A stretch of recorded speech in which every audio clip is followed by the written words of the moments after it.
বৃষ্টি না পড়লে যেমন আমাদের ছাতাটাকে বোঝা মনে হয়, ঠিক তেমনই আমাদের বাড়িতেও কিছু অপ্রয়োজনীয় জিনিস থাকে যেগুলো আমাদের বোঝা মনে হয়। সো হ্যালো এভরিওয়ান, আমার আরও একটা ছোট্ট মিনি ব্লগে তোমাদের অনেক অনেক ওয়েলকাম। যারা আমার ভিডিও রেগুলার দেখো তারা তো দেখেইছো যে আমার ইন্ডাকশনের কাজটা অনেক দিন আগেই ভেঙে গেছে, তাই আমাকে সব কিছু গ্যাসেই রান্না করতে হচ্ছে। প্রেসার কুকার ছাড়াই যদি সব কিছু গ্যাসেই রান্না করি তাহলে কত পরিমাণে গ্যাস পুড়বে। আর 45 দিনের আগে তো গ্যাসও পাওয়া যাবে না। কদিন ধরেই তো বলছিলাম বরকে যে চলো বাজারে যাই একটা প্রেসার কুকার নিয়ে আসে, কিন্তু বরের তো টাইমই হচ্ছিল না বলে যাওয়াও হচ্ছিল না। কালকে সন্ধেবেলায় বললো যে আজকে আমি ফাঁকা আছি, বাজারে যাবে তো চলো।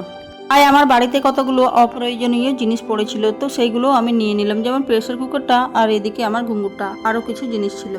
যখন মেয়ে ডান্স শিখতো তখন ঘুঙুরটা কেনা হয়েছিল, কিন্তু এখন তো আর ডান্স শিখে না, তাই ঘুঙুরটা এখান সেখান পড়ে বেড়াচ্ছিল। আর জানো তো কালকে বাজারে যাচ্ছিলাম খুব ভয়ে ভয়ে, 7:30টার সময় তো বাড়ি থেকে বেরিয়েছিলাম, ভাবছিলাম যে দোকানগুলো বন্ধ হয়ে যাবে। প্রথমে তো বরাকর যাবো বলেই বেরিয়েছিলাম, বরাকর যেতেও তো অনেকটাই টাইম লেগে যায় আমাদের এখান থেকে।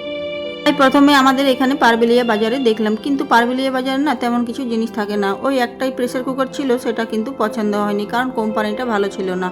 তাই অবশেষে বরাকরে যেতে হলো। আর যখন বরাকর যাই তখন প্রায় বাজে 8টা, 8টা থেকে প্রায় 8:30 বেজে যাবে আমাদের বরাকর পৌঁছাতে। তাই আমার না খুব ভয় লাগছিল যে যাব, আবার যদি দোকানগুলো বন্ধ হয়ে যায় তাহলে আর কিছু কেনাই হবে না।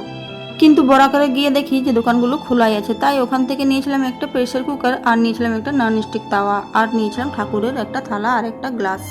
তারপর আমরা কাপড়ের দোকানে গেছিলাম, সেখান থেকে নিয়েছিলাম দুটো টেপ। আর আমার বর বললো যে আমার চটিগুলো ছেড়ে গেছে, তাই দুটো চটি নেব, কিন্তু ওখানে না চটি তেমন পছন্দ হলো না, তাই আর ওখান থেকে চটিটা নেওয়া হলো না। আর আমি তো কয়দিন আগে গেছিলাম কুলটি, আসার সময় আমি এখান থেকে আইসক্রিম খেয়েছিলাম। তাই আসার সময় ছেলেকেও বললাম যে এখানে আইসক্রিম খাবি তো খেয়ে নে। আমি তো ভেবেছিলাম যে আমি আইসক্রিম খাবো না, কিন্তু আইসক্রিম দেখে না আমি আর থাকতেই পারি না, তাই আমিও একটা আইসক্রিম নিয়ে নিলাম। আর আমার বর না খুব একটা আইসক্রিমটা পছন্দ করে না, তাই আমার আর ছেলের থেকে একটু টেস্ট করলো। আমার তো মনেই ছিল না যে কর্পূর নিতে, পারবেলিয়া বাজারে আবার ঢুকলাম দোকানে, তারপর ওখান থেকে কর্পূর আর একটা প্রদীপ নিয়ে নিলাম। তাহলে আজকের ভিডিওটা আমি এখানেই শেষ করছি। ভিডিওটা কেমন লাগলো অবশ্যই কমেন্ট করে জানাতে ভুলো না। আর তোমরা সবাই ফলো করে আমার পাশে থেকো। দেখা হচ্ছে নেক্সট কোনো ভিডিওতে।